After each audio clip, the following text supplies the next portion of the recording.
It's that time again. You, us, the show, where we talk about the show in the after show. It's the After the Show show!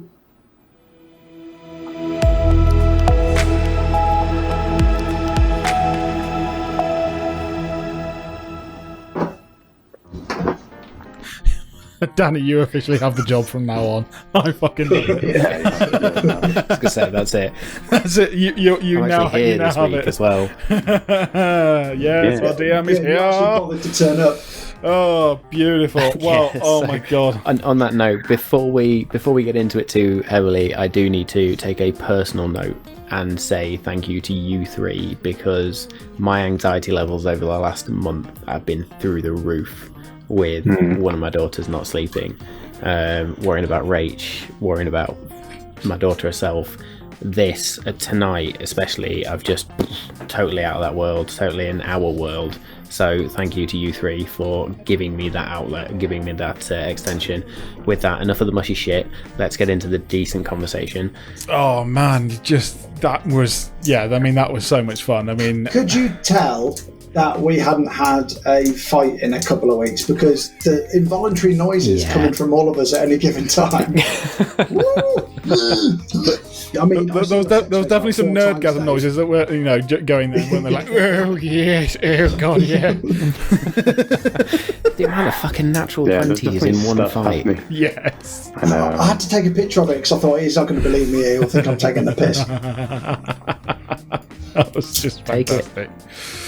First question: why did he get advantage when allies were around him? Yes. The DS guy. So that particular enemy gets advantage when his allies are in sight. Is that In sight a of class him? feature? It is a particular trait, so I will be totally honest and say that is a slightly homebrewed enemy. Cool. Ooh. I like that. Which you may No, or it may was not cool. come across again, sorry. If it's a Dark Eladrin, I'm going to kill you. So I was just going to point that out. I think you'd know if it was cool. a fucking Dark Eladrin because you'd all be dead. No, I mean, if that's the one that you've also added in the fact that he's got advantage. The fly-in thing, was that part of his race or was it his class? Well, I suppose you can't answer that because we might actually find out what race he is next time. We need to investigate it. Yeah, okay. Yeah. That's too. I dug too deep there. All right. Yeah, it's a good one though. It's a good one. I'll tell you what though, it definitely works better for me staying far away shooting shit. Yeah. You didn't take any damage. I'll tell you what, Matt pointed me towards the Todd Talk for Arcane Trickster, and I only watched about 20 minutes of it, and I felt like I was so much better in that fight just from thinking, hang on, if I hide, I'll automatically get advantage, and then I could sneak attack every time. Okay, I'm definitely going to do that all the time. It's just beautiful. It's fantastic. D&D Beyond, to do, man, isn't it's it? a font of knowledge. We got When love it. because all the other ones were going down with just a fart, I thought, fucking hell, that 50 odd damage I did, I thought he's dead, and then I was like, he took it and carried on. I was like, shit. Yeah, but you He did was take actually- most of his hit points out. Then you've got to. He was a beast. Yeah. Yeah, you were like chipping it. Music. You What's were like happening? chipping We've at got some him, loud and music coming in. Some music in we, the background. yeah, you were just like attacking him, and we were all focused on the other ones, which was like worked really well. He's the only one No, I it could was see good. It was good technically crowd because control. you had the thing going around, which is really cool, by the So way. yeah, Have you that only just one added it to critical your hit with spells? sneak attack, I think, did almost half damage. Nice. Yeah, that was. Yeah, that that was- It's still been going on. I was about to say that really helped. That did. Yeah. I'm sorry that I got the killing blow though, because I swear that both of you were going to get it at that point. Wounded. Just He was Absolutely. on one hit point. Yeah. One I hit was- point. I was like, you've taken it from him. Also, I think it was the guy before G. I actually was rolling the wrong stats, and I'd hit him with the warhammer and was giving the stats for the hand axe, so it was less than the warhammer would have been. So I'm so glad that it was that way around. It made me laugh when you said you cast Booming Blade, and I was like, "There's barely anything left of it." Yeah, and I know that these guys were just bags of hit points, sort of things, just like smack them. But I was just like, just to be sure, and because I can, I'm gonna cast Booming Blade. Yeah, because it's just a cantrip. So It's just a cantrip. Just do it, and you can do it with the action. So why would you? Why would I ever do it? And this was one thing that I found very interesting, because I nearly did it with the one that I threw to get towards him, and then I realised that you have to attack in a melee weapon. So even if I can't have Booming Blade if I throw it. And that was very interesting. I was like, that's an interesting one. So I could throw it, get towards him, then use Booming Blade on the second one, but I could not do it on the first.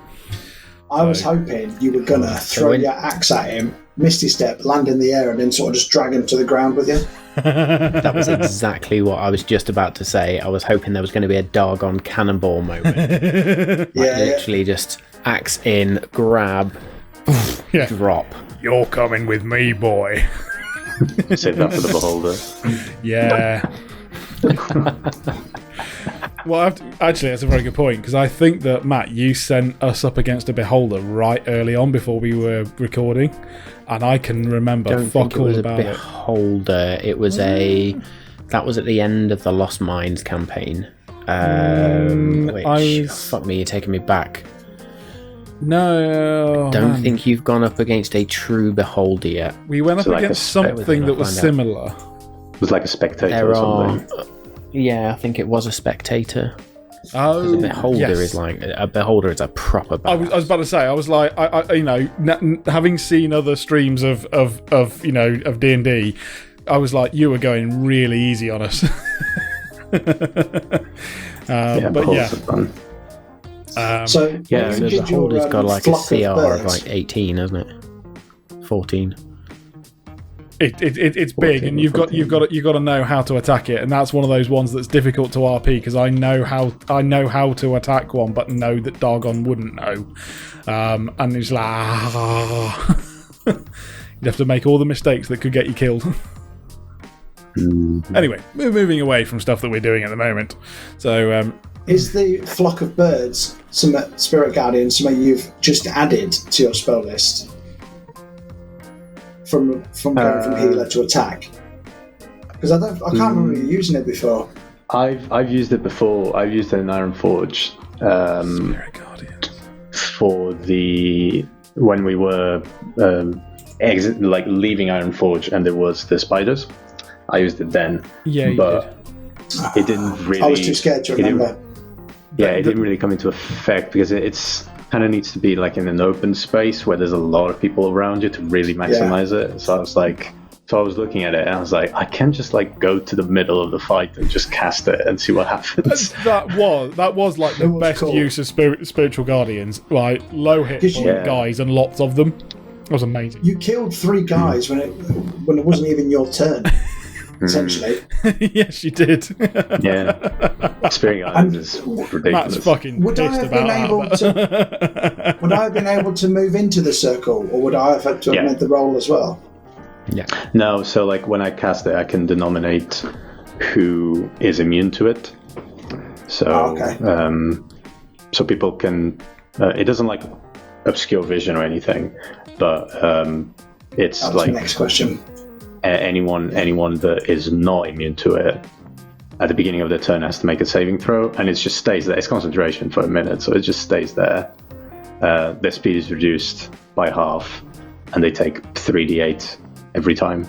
So note to self: never piss off Kirik near a fight, because otherwise he might denote you as a fucking enemy, and then you're hurting. But Kirik took a lot of hits in that fight. Like he's not looking great. No, you are not looking good earlier when you were like, I'm resistant to cold damage. I was like, when did that happen? I forgot you got your new armor. Yeah, it's the armor. It's the dragon scale armor that gives me resistance to cold, which is nice. Did Bothrid take any Mine damage, by doesn't. the way? Bastard. Bothrid took 5 points of damage. 5 points of damage. I just need to update that for next time. So he's on 80, You know when I read He should have 80, taken 6, 86. but the weasel took 1. He's on 86 out of 91. Nice. There you go. You know Updated for when- next time. I said I want to cast Hold Person, and then Matt said roll initiative and ruined everything, and then Kirik killed him anyway. My original plan, because it paralyses him, he can't move or speak. It was going to be Hold Person. He then wouldn't alert anybody to our presence, and we could just drag him into the woods and tie him up. Yeah, I thought. That did not work. Clearly, Yeah, We ended up fighting him anyway. I just got like nervous with going first. I was like, I don't know what to do, because I have a spell that would have charmed him, and I was like, halfway through that fight, I was like, that's probably be a best use. But Nah, we got to have a fight. It was good. yeah, we got to have a fight. So That was good. That was good fun. I enjoyed that. And there was only No, a just- couple more than I thought there was. Not that it made a difference, because I didn't mean to fight all 8 at once. I was doing my very best to not look at my right-hand screen where I could see Matt just drawing a fuck ton of people adding on people. it. And I was like, I'm just going to concentrate on this middle screen. Holy mother! And I was like, thank God they were just, lackeys. Yeah. Yeah. I just wonder. Definitely got to steal what that they crystal are. ball, though. Yes. Yeah, I just wonder what they're digging up here. Yes. Oh, we'll find out. My What's your theories? immediate thought. Yeah, my immediate thought is there's like they said that is that then we literally just heard beforehand that was like a great creature was here that needed to be protected. I was like, Oh, And it shit. died. oh no, this is just like Oh, are they yeah, the trying to remains like of the big creature. That's a good shout. Right, but the other thing that caught my attention was it's very cold at the moment. These guys were already dressed like it was very cold, and they were hitting us with cold damage. I'm putting 2 and 4 together and making 7. So He might be the reason for the cold weather. That's a good shout, actually. Also, no, another yeah, but theory- whatever they're digging up, whatever artifact, whatever creature, or was the great creature a dragon, and the fight was over its treasure, and that's what they're digging up? all that. But it just there was a lot of cold and winteriness, and it being very cold, and I was like, yeah, I'm on that one. So That's a good shout. If now they're dead, the snow clears up. Or gets worse. no, I think they were prepared for it. I don't think that they were the source of it, but I think that they have been holding on to whatever, they are prepared and using that cold. So I think it's still something that's here, but I don't think they're the source. I just think they were prepared for it and using cold damage. So that's what I'm thinking. That's what Dargon's going to be going for. dragon cult or something. Dragon cult, but also There's so many things we need to investigate. who were they speaking to? Was it was it someone who is it a dragon? Is it a friend to the whatever dragon maybe the remains of down here? We're all speculating here, but God knows what. Or is it the fucking Eladrin again? Oh man, I need it's to- fucking Eladrin. I need to put on dressing his clothes and go speak to the crystal ball.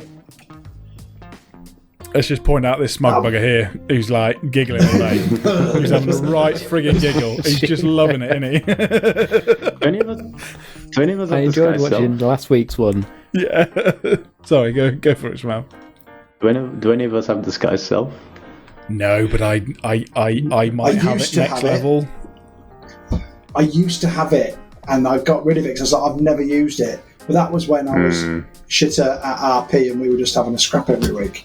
So I've said I'm going to lean more towards more trickery, enchantment type spells as and when I level up, because if I'm going down that bard, fey, magic type route, I want to have more enchantment stuff so I can trick people more and hopefully avoid fights. Yeah, and getting through out of people. actually realise I'm not going to go with disguise self because I'm a 7'8" Goliath, so I can't really disguise myself for much. So You can make someone a foot shorter than Anything you. else but a 7'8" Goliath. So yeah, it was like, make myself a 7'8" Goliath. No. Could you just disguise? You could just be an owl bear. Yeah, so I mean, it's just one of those ones of going, do you know what? Actually, that's pointless for a Goliath. So actually, I do remember looking through the spells that I could, the feats or whatever it is. Invocations. That's the one that I could get, and I was like, yeah, no, I'm not going to go for that one. That is completely ridiculous. I can never use it. I could make myself look like another Goliath. Well, that only helps if we go up against another Goliath clan. So I'm like, pointless. So no, I wasn't looking for that again, one. you did roll a 20 on a stealth check to become a tree. I could become a very tall woman then. That just reminds me of the first deception roll that Kirik did this combat. Absolutely nailed it. Session. Brilliant. So no, but That's D&D for you, though. it is D&D. Completely. I love how Completely out of badly his you acted it depth and out be as like, well. You were like, yeah. I am clearly I'm a lying priest." to you.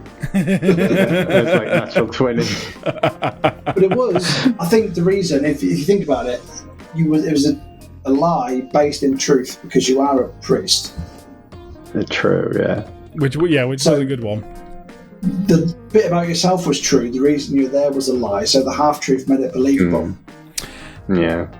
What I would also say, Danny, is bards do seem to be the I don't know what you call it, the pseudo wizards. So they do seem to get a lot of wizard spells later on, and even from the start, and they get to do some powerful shit later.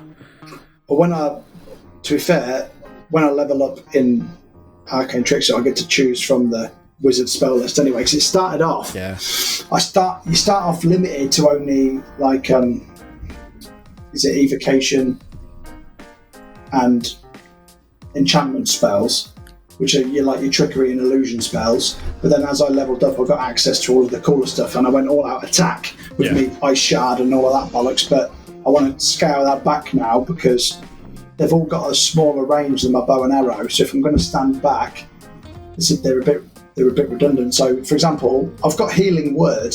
I never use it because we've got a healer and it's really minimal healing points. So I'll probably swap that out and have like an enchantment spell.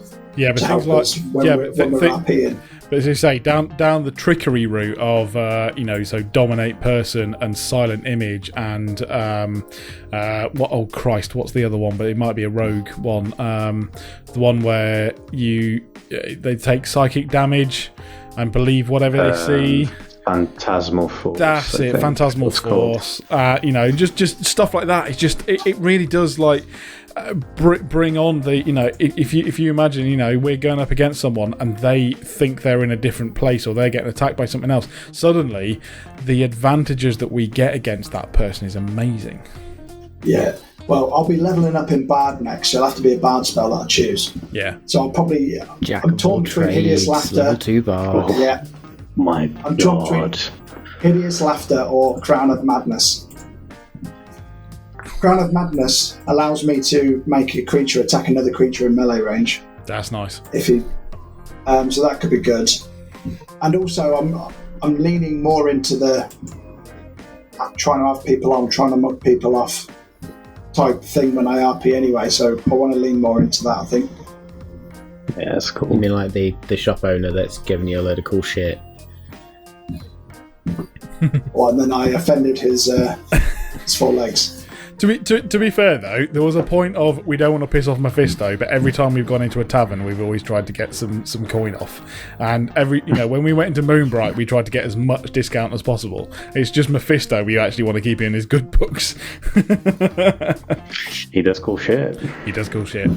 And I would have to say that yes, it doesn't necessarily follow within Dargon's previous understanding, but reading the books, he now has got those ball bearings so that he can make it difficult terrain if they are on a solid ground, and also it can mean that they create a trap so that we would hear someone coming towards us. So that is the reason why he has got them, and the only reason why he's got them now and not before he read the books. It's a Looney Tunes moment. Pretty much. Yeah. But as I say, it's not caltrops, so I don't know whether it doesn't cause damage, but I believe it does cause difficult terrain if you throw a bunch out onto the ground. I think so, yeah. Yeah, so that is the reason, and it's not going to get used very often, but it's basically if we're in a corridor, a stone corridor, or some sort of, whatever, it's like I wouldn't throw them out here. It's just grass and snow. They'd be pointless. Yeah. But it's just thinking of when they could be useful, that we may even be able to like hide ourselves into a little room, a little dungeon room, and we would be able to put them out there and get warning, even though I've already got the hammer of warning, whatever. But again, you just add these other things that just try and give you a bit more understanding. Give them to me and I could sneak them off and do something with them. That is the absolute other thing. I was tempted to hand them over to you, but I'm keeping hold of them, and basically would give you some, or give you the bag temporarily. After your anal beads comment with the necklace of fireballs, I'm not sure we want to give you ball bearings. Well, I think it'd be funny to make Dargon RP picking them all up again afterwards. Just every single one, putting it back in the bag. That is why it's 1,000 of them, and I will buy the fucking lot again because I ain't picking them back up. I'm throwing 100 out at a time, and that's it. We could always just make a marble run while we're in our downtime. Yeah. Marble run, yeah. With all the ball bearings. With 1,000 ball bearing. Yeah. The noise would give you a friggin' migraine. Matt, when you revealed the number of enemies that we had, and they were all grouped together, I was like, oh no, Anders just gonna throw a fireball in there. I was tempted. To be fair, if it wasn't a one-hit wonder on each one of them, I'm pretty sure that the fireball would have come out. If it wasn't for the fact that we were just smashing them out every round. So yeah, that's true. Yeah. When the first one went down, I thought they were all going to go down so quick. I knew DS would not, but when the first one went down pretty quickly, I was like, okay, we can just smash these out. I just didn't know whether using the action surge so early on was a good idea. I've always been tempted with using an action surge just to get Bane out there, or get Armour of Agathis on, just to get it out there and done, because I've not really ever used Action Surge very often, but actually to be able to use that in such a way today was something I never expected I would do. And actually to be able to take one more person off the map, never thought that was going to be something I would do. So, do you get that back on a short or long rest? So short rest. I will absolutely next week be going, we're staying in a tent for an hour. Yeah.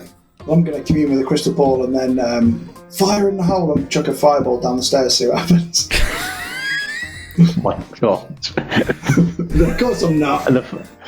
And the fire of that spell travels along the walls as well, so it's going to be... As you get thrown 15 feet back, as we create a 50-foot sinkhole, and whatever is underneath, like 30,000 tons worth of TNT suddenly explodes. They're digging for natural gas. Yeah. We just go back to the Malt Mass escape. Everything is dealt with.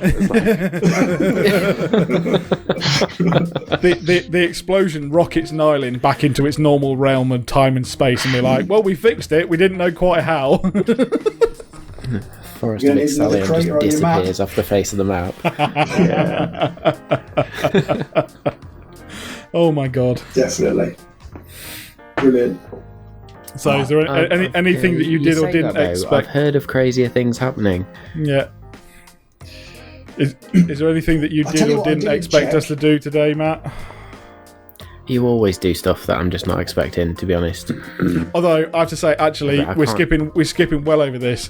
I am so glad to have Vraco and Johannes back in, that's quite cool. That was a nice cameo. Yeah, it was a nice little cameo. That was a nice little cameo. We like that. We like that very much indeed. For anyone, anyone who's watching, we've talked about them previously, but yeah, they were our helping hand while we were just Danny and I just pissing about with Matt looking after us on teams. So that was good fun to be controlling them as well. Actually, Johannes is integral to my backstory, though. Sorry, Samuel. One of them's a Tempest cleric. Yes. Nice. Johannes is a ranger, isn't he? Yeah, right. Johannes is a ranger. Fighter ranger. Tempest cleric. Vraco is a Tempest domain cleric. Yep. Yeah, who I controlled for a bit, and to be fair, every time I controlled him, fucking love it. Absolutely amazing. Yeah, Tempest clerics are fun. Caves. Yeah, that's what you learned about Thunderwave, wasn't it? Was it? May have been. Because Vraco was seemed so overpowered compared to our characters at the time, and you were just like, I'm just going to unleash hell with Vraco. Yes, you're right. Yes, it was. Was it Thunderwave or was it something else? It was either Thunderwave. No, because he had it at level 3 or something ridiculous, and it was just so OP. It's just when we were level 6 or 7 or whatever it was. I can't remember. Not even that. Yeah, maybe not even that. I'm just looking at his spell list now because he's now leveled up, and his level 3 spells. Yeah, you've got stuff like Sleep Storm, Guiding Bolt, Call Lightning. Yes, Call Lightning. I definitely used a couple times. Inflict Wounds with a +9 to hit. Inflict Wounds I used a couple times, but honestly, I did not use Vraco to his ability because I was so new to all of this that I just didn't know. I mean, I thought I'd be cheeky and say, do you fancy coming along? Knowing full well Matt would be like, that's not good. Yeah, but you've got to ask. You have to ask that type of shit. Otherwise, he could be giving us take these two along, they're going to need you, and you go, bye guys, we're going to see you later, and we get fucking slaughtered. So you've got to ask every time a decent NPC turns up like that. So, yeah. So, I don't know if Cleric... Have we told Kirik about Johannes and Vraco? I think so. Not particularly. We obviously spoke about the fact that both of them were going, that we'd said that we were told that Vraco was going over to Greenflower, so we knew that they were going to see an undead bath over there. But yeah, other than that, no, we didn't really say much else, so that'll have to come up when we meet them again. Yeah, you have to ask about him, because Johannes is a big part of Anders' backstory. And not that anyone, because I've changed how Dargon is now, because it never didn't work with RP, but it was really funny that the fact that we were RPing it beforehand, that I just randomly picked 3 species that were the enemy of Dargon, and one of them was Dragonborn, so it was fucking hilarious. That Vraco then became his friend. We were trying to work that out, going, how the hell do you do that? So I did change it eventually, because I was like, that's ridiculous. It worked in that early RP though. It did work in that early RP, but when we got there, the fact that he's actually a very close friend. The other one was Tabaxi. Well, actually, we really like them. So again, and these were literally, me at day one going, I haven't got a clue what I'm doing. I'm just going to pick 3 random things I've never heard of. So I then changed them to ones that I thought Dargon would actually have a problem with. So yeah. All works out in the end, especially when it's your first go. Well, to be fair, if you think to when we started just over a year ago, probably 18 months ago now. That was probably when we were like, well, I mean, would we say that we've been playing the game properly for a year? Yes, there was a bit before that when we were occasionally just meeting up, but actually on a semi-regular basis. Yeah, so the first team's go was Halloween. The Halloween episode. Yeah. 2019. Yeah, so that's a year ago. Was Terror in the Greenwood. Yeah, and that was then the first that was the first regular one. Before that, it was when we could try and meet up, which was every the fortnightly version. Yeah. Somehow sitting there thinking, fucking but we do it weekly. Now we do it weekly. No, I mean, to be fair, I only started playing D&D in September last year, so... Oh, We're all pretty similar. I love it. I mean, you know, and yeah, I've gone from like going, oh, it's a good chance to see you guys, to going, I fucking love this. You know? yeah, seeing us is now just a side part of actually just playing D&D. Yeah, but it's just like Monday. Cheers, Dave. Yeah, Monday night is definitely the, you know, like the pinnacle. You know, at the moment, just like, oh yeah, and you know, to use a phrase of another popular one is like, is it Monday yet? It's good. Like, it really does get good fun. So, and I think it takes you back to that was again outside of D&D with current times, staying connected. yeah. Fuck it, don't just sit there and have a chat. Let's do something else. I was about to say, if you end up, you know, Make it fun. you'll either find an excuse as to why you're busy for that week that you can't chat, or you end up just talking for 20-30 minutes. But we talk for well over 4 hours, you know, and that's great. yeah. And I tell you what, the everybody having Zoom quizzes and pub quizzes, that phase didn't last very long. So this is a good way that we've actually spoken to other people, not just the people I work with when I can't say thundercunt to people at work, can I, or anything like that. And Doggone the thundercunts. yeah, and as much as you love your wife and the person you live with, it's good to see other people. Otherwise, you'll just fucking go insane. You're currently in tier 3, aren't you, Danny? Yep. Yeah. Yep. So, not that my social life was off the charts beforehand, to be honest. So it's not really made that much difference. Yeah. I mean, I'm literally on the So boundary. we're tier 1 and I'm not going anywhere. Yeah, I was about to say, I'm exactly the same. Tier 1 and not going anywhere, so it doesn't matter Something's anyway. shut that I can't take my kid to. That's basically the difference.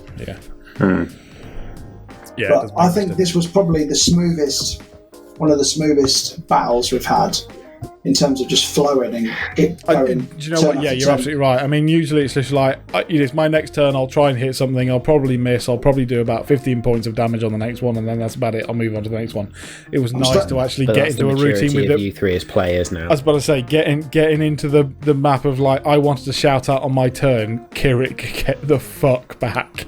You know, because it's like, our cleric is out in the middle of the field and we're hiding next to a stone. You know, and it was great to actually feel that, and then, you know, to rush ahead. So no, that felt proper good. Yeah. I'm starting to play it more like chess, where I'm thinking about my next few moves at once. Yeah. Rather than But again, I was doing the same. I was like, right, Thunder Wave. Now I can't do Thunder Wave. Now I'll do something else. Oh right, there's not many people left. What, you change, and you're evolving it. That's the maturity of players, though. I love it. Because I mean, we've all got our own various other groups as well, but one of the other groups I play with, they are still in that getting up to speed of, oh, it's my turn now, what can I do? Rather than thinking, okay, they've just done that, and my turn, and I'm there, so if I move there and I do this, oh no, that's happened, so now I've got to do this, and that planning ahead feature where you guys are sort of half paying attention to what's going on, half thinking, how can I fuck this enemy up? Yeah.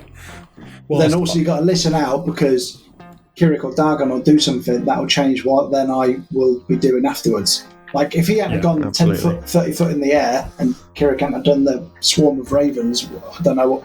I'd have probably done something different. Well, you know, you're absolutely right, because the shot up in 25 foot up in the air. I was going to sacrifice Kirik to a thunder wave if he was still on the ground. I would have done. Absolutely.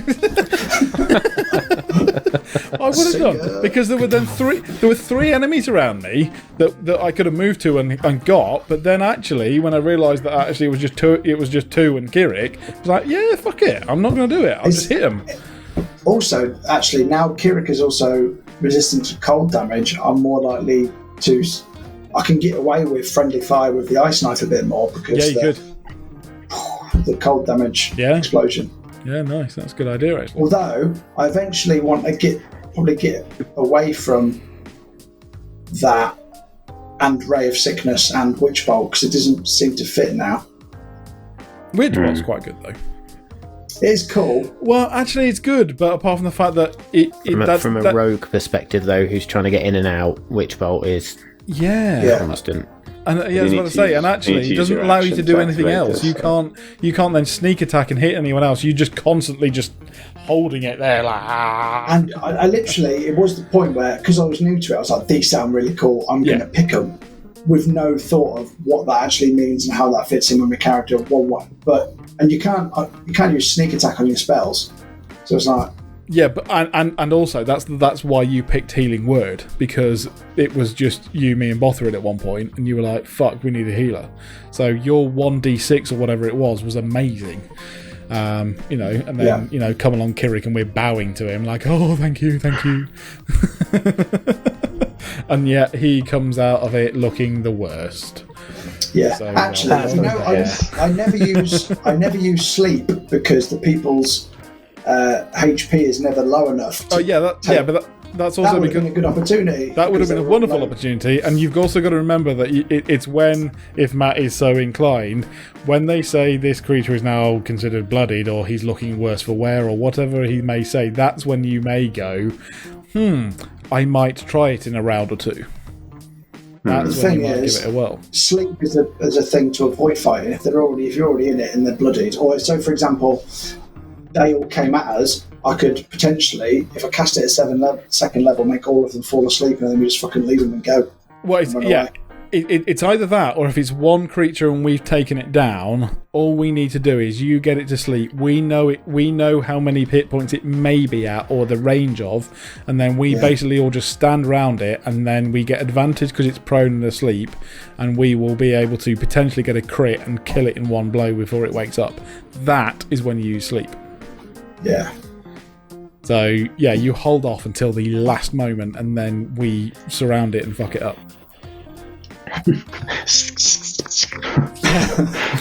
It'll wake as soon as one of you stab it. It'll wake up straight away. So yes, but it can't get up until its next round. So as long as the initiative is working well, we can all smack it a couple times. You maybe even throw in an action surge and properly batter something and try and kill it before it gets its turn. And that is when initiative makes a massive difference. Yeah, definitely. We rolled stupid well initiative. That was unbelievable. On fire. 21, 20, 20, and 19. I mean, you couldn't fucking do that again. I was using physical dice a lot more tonight because they were rolling. What did they roll? Well, like a 7 or something, or was it like 18 or something? It's like. So the bunch of lettered creatures, so A to J or whatever it was, they rolled like a 6, and then DS rolled a 16. Oh wow, that's amazing. We were very lucky. Oh, it was good. Really good. Stuff. Right. Let's wrap up, I think. Look forward to the next one. Until next week. Until next time. Yeah. So, let's see if I can pick one out here. Fuck it. Let's go to me.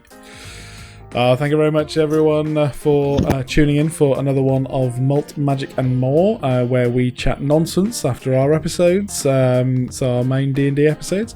Hope you enjoy it. We do intend to stream our actual full D&D episodes soon to Twitch, and we're streaming them anyway, but it's soon to be live. These ones are going to continue to be recorded for now, just because it's going to be late on a Monday night, and we'll send you them out later on in the week. Hope you enjoy it. Please do feel free to follow us on Twitch, subscribe on YouTube, and follow us on our social media. And until our next session, good night.